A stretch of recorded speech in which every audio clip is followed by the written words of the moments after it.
नवनीत प्रिया जी गोपाल जी की सेवा करता था, लेकिन उसके घर में इतनी दैन्यता थी कि एक बार का भोजन ही 3 बार में पाया जाता था, दोबारा बनाने की सामग्री नहीं इकट्ठी हो पाती थी। अब उसका कोई एक मित्र आया, वो पैसे वाला, उसने आकर के उससे कहा, और भाई सब ठीक? बोले हाँ सब ठीक। बोले तुम्हारा दिन सुधर गया कि नहीं? बोले अब वैसे ही भैया क्या करें, एक समय रोटी बनती है, उसी से शाम तक का गुजारा होता है।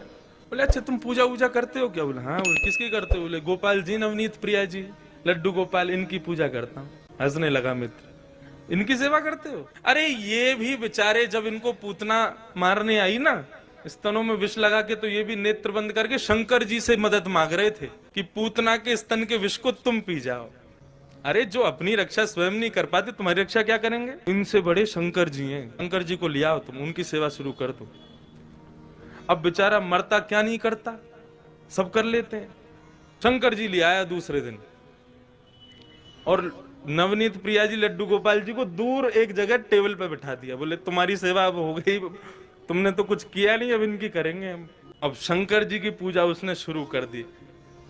खूब रुद्राष्टाध्यायी से अभिषेक आदि सब करने के बाद में अगरबत्ती जला करके और त्रिपुंड लगा लिया। पहले तो उर्दपुंड लगा रहा था, अब त्रिपुंड लगा करके ओम नमः शिवाय जप करने लगा। अब जैसे ही आंख खोल के देखा तो जो उसने अगरबत्ती जलाई थी उसका धुआं उड़ करके गोपाल जी के पास जा रहा था। अब वो धुआं है, वो तो कहीं भी जा सकता है।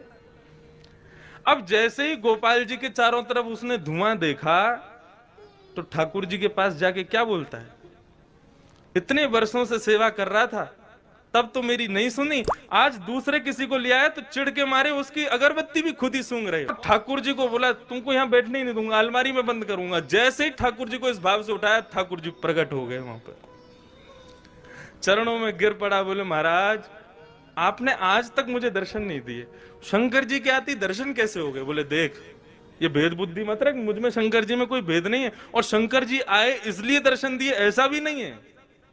तो बोले क्यों किए, फिर क्यों दिए दर्शन आज आप? बोले कल तक तुझे ये नहीं लगता था कि मेरी नांग सूंघती भी है, कल तक तुझे ये नहीं लगता था कि मुझे भी जलन हो सकती है, लेकिन आज तेरे भीतर ये भाव आया कि मैं चैतन्य हूं, ये अगरबत्ती मैं भी सूंघ रहा हूं, मुझ में भी एक जलनशीलता आई है, मतलब मैं साधारण मूर्ति नहीं, मैं चैतन्य हूं।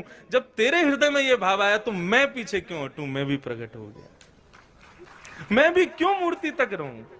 जब तू ही मुझे इतना ऊपर पहुंचा चुका है तो मैं भी प्रकट हो गया।